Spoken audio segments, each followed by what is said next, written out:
morning, everybody. Welcome back to the Daily Dish. I'm your host, Christian Royston, joined by my co-host, Logan Shanks. We're going to be recapping a kind of interesting Baylor game, I would say. Went into the late hours of the night, got us pretty busy, and then we'll go into Houston because obviously that's a matchup I think everybody wanted to see. Yeah, so we got a little cozy blanket edition coming here for you as we're recording this at 9:45 in the morning for tonight's game. But if we want to move on to Baylor real quick, I mean, I wouldn't say I was surprised that Iowa State won. I would just say I'm surprised at how they won, considering the last time, they played them. Baylor was really, they played an amazing offensive game, especially at the start, and it kind of just got into a shootout late as Iowa State made a run. And, Momcilovic also, obviously misses that three that would have tied it or would have won the game. I can't remember, but yeah, think it would have won.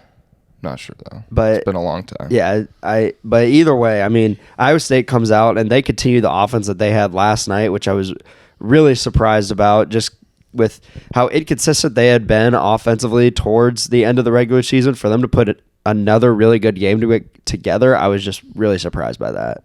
Yeah, the biggest thing for me was the fact that they hit 1-3 against Kansas State. They were 1 for 14.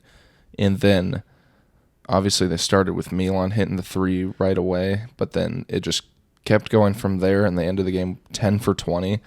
Throughout most of the second half, I think they were shooting like 60 to 70% from three. And it's just like, it was such a weird flip because they weren't shooting super well under the net, whereas against Kansas State, they were kind of finding stuff inside when it wasn't working outside. So just being able to kind of like find the piece on offense when something else is missing has just kind of like allowed them to have this stretch where, they've scored over 70 points 2 straight games, which hasn't happened in like 2 months. Right. And Milan and TJ kind of talked about it a little bit after the game. TJ alluded to just kind of, we're going to take the shots that they give us. We're not, they put, 1 for 14 or whatever it was behind them against Kansas State, and we're going to start hunting threes early on.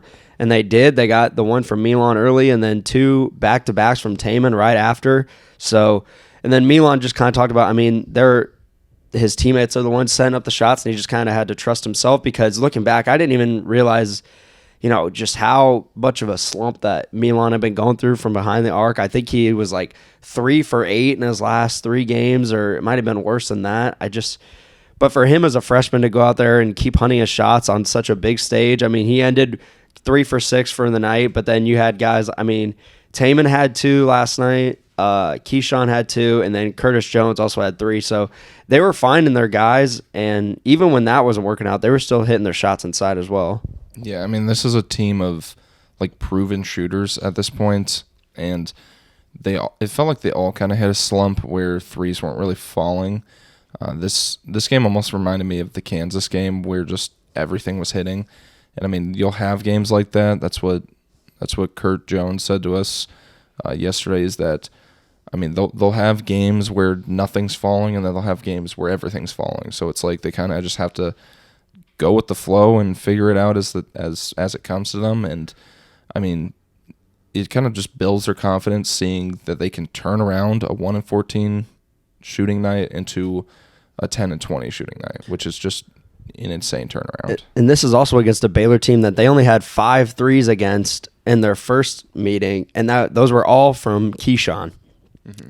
And I believe most of them in the second half. So really, for them to come out and have this performance, I was just really surprised by that. But what really sticks out to me is fluidity. They ended the night with 17 assists with just 6 turnovers. They were passing the ball really well. A couple plays that stick out to me is when it is on an inbound. I thought it was a steal, but I looked back at the play. It's on an inbound from Taman to Curtis Jones. He gives it back to Taman, lobs it or throws it down the court to Trey King, who lobs it to Hassan Ward. You don't see plays like that all the time from this Iowa State team. And Trey King just said, after the game, he was talking to me and said that that's just kind of, it opens up the offense, and they're just harkening back to the stuff that they worked on in the offseason, just getting really close and trusting each other and knowing their roles and stuff. And I think you really saw that last night. And you talk about that play. I mean, even the next play was like the same amount of fluidity, where I think it was like a Taman inbound to Kurt at like the top of the key, and he just kind of lobbed it over the top, or not really lob, but just passed it inside to Trey King, who just dunked it right away. I mean, it's just like they were finding their guys just all over the place, which is kind of what they weren't doing during their rough stretch where the offense wasn't moving. Is that, I mean, a lot of these guys were open. They either just want to take the shot or they want to get the pass. I mean, they just weren't scoring. And now these last two games, it seems like whether they're, getting shots inside, getting layups, or driving to the rim, or, able to find their guys on the outside or lob passes inside. Right. And it's crazy that they're doing it on this stage. I mean, this is the semifinal of the Big 12 tournament against a really good Baylor team who's probably going to get a 2 or 3 seed going into the NCAA tournament.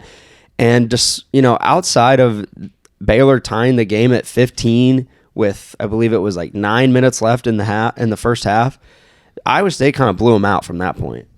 Yeah, I mean, and this is the second game that they pretty much blew out their opponent, where I think going in, everybody was kind of like, are they going to be able to pull this one out? And then they just, by the second half, you're like, okay, this game's over. I mean, there's 10 minutes left, and you're already like, yeah, this game's over, right. Which is a good sign going into Houston, because, I mean, that's another team where they're on a similar path to the finals, where they're just blowing everybody out. Something we kind of talked about during the game was it kind of looked like it was not really run for run, but each team kind of had their luck.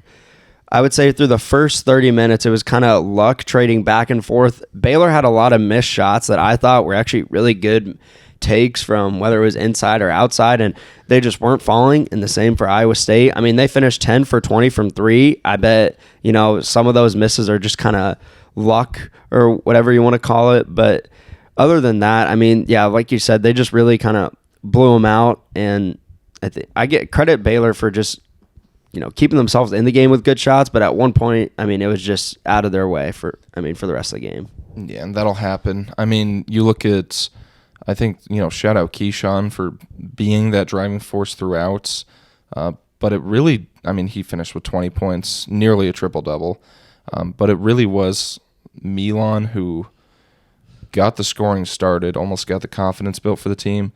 And then he was also the one that hit the dagger 3, which was pretty much, I think that was the point where they had brought it down to maybe 11, the lead to 11 or 9, something like that. And then he hits the dagger 3, and from there, it's just, that was pretty much game. Yeah, and they were getting the crowd going all night. We were looking at each other when they were doing the player intros. You heard a little roar from behind the Baylor bench and maybe, some other spots around T-Mobile Center, but that whole night was all Iowa State fans, and it was crazy to see. There were times where kind of felt like I was in Hilton with how many cheers they were getting, and you got to think that that's going to be coming out again tonight against Houston. Yeah, I mean, that was the case against Kansas State, and we saw how that game went. And, I mean, the crowd really fueled the win against Baylor. And given the fact that I assume Houston fans aren't going to travel as well as Iowa State fans, especially in the first year in the conference, we could be seeing almost just like a 90-10 split of Iowa State to Houston fans. And if it's like that, this could be a very similar atmosphere to Hilton, where that was a place that Iowa State was able to actually beat Houston. Mm-hmm. And I'll give him his second shout out in a row on this podcast, but photojournalist Tyler Coe said this is the matchup that everyone has wanted in America. Game 3 between Houston and Iowa State. And I honestly I think Iowa State is going into this matchup, on a hot streak. Honestly, they've gotten their offense together. They're playing some of the best, basketball that they have played. I mean, since probably like early February, late January, but I just still don't know because of Houston's defense. I mean, it's a whole different animal when it comes to them. Yeah, especially in this tournament because, I mean, their defense, it held TCU to like no points through most of that game. And then that same defense also held Texas Tech to just very low scoring in the first half. Although Texas Tech did kind of make a push in the second, I mean, it just wasn't enough to get over Houston. I mean, you look at You look at just how physical and just aggressive this defense is. It's just a lot to play against, and it just looks so tiring. I think it's really going to come down to the start, because I was looking back, and it's all coming back to me now that at one point, through I believe it was 10 minutes, it might have been even more, in the first half against Houston, when they were down in Houston, Iowa State was losing 19-9 or 19-8, whatever it was. Their shots were not falling, so I think it's all going to be how they start. They started the game really well against Baylor last night, which is kind of what helped them get that big lead. I mean, I believe they started 13-2, and they were shooting really well from the floor. Same goes with Kansas State. You kind of just felt like the momentum was in their favor from the start. So if they can get that going, I think maybe they can find more ways to pick apart Houston's defense. But if it's an uphill battle for the Cyclones, I'm not sure if they're going to be able to pull it out.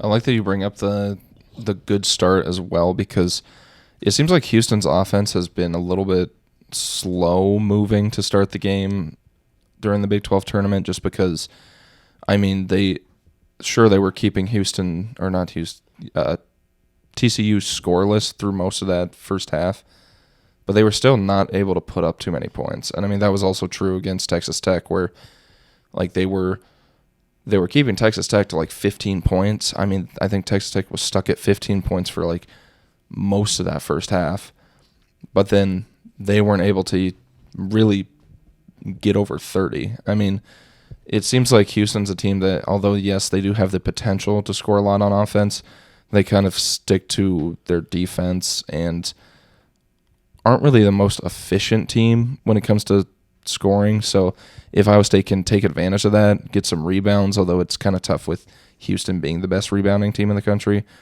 but if they can get some rebounds or they can get some stops, or maybe just force Houston to just go for looks that aren't ideal, I mean, they could actually come out to a lead early on. Right. Yeah, Houston's fine with just winning a game, only scoring like 55, 60 points, because they know they're going to hold their opponent to 48, 52, whatever the case may be. But, I mean, yeah, I like that you bring up the rebounding, because Iowa State kind of has an interesting way of doing their kind of rebounding system, I should say. They don't really rely on like guys like Trey King, Rob Jones, Hassan Ward.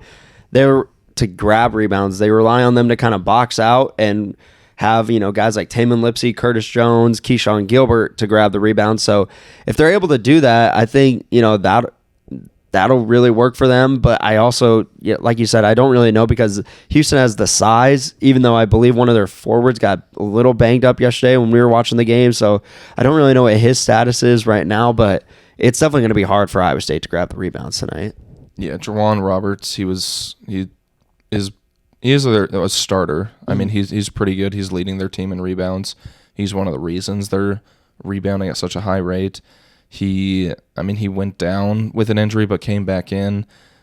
From what I've heard, it seems like he's not really 100%, and I think they're kind of deciding probably today whether or not they should play him or get him healthy for the tournament. But it seems like he says that he can fight through the pain, and that taking off an extra day or two isn't really going to do much for him. So I assume we'll see him, but if we don't, then there is a good chance that Iowa State can kind of make a push in the rebound battle, which is going to be one of those categories that might make or break this game. Yeah, and they're still going to have to be sound defensively, because while Houston isn't the greatest offensive team, they're going to take advantage of anything that you give them, just like Iowa State. It's almost like really similar to like a mirror matchup between these two teams, but I'm really looking forward to it. I think it's going to be a great game. This is the best matchup that we could have gotten, and I don't know what else there really is to say on this. Yeah, we've seen this matchup twice before. It's been probably the best matchup of the year both times. So, all we can really do is just wait for the third one to come around and just kind of see how Iowa State decides to deal with Houston, because this could be like the game-changing moments in their season, whether or not they can make a deep push or not. So, thank you guys for watching. We will be back later, probably tomorrow, with another episode of the Daily Dish where we recap the Houston game, recap how Iowa State fares in the finals. So thank you guys for watching.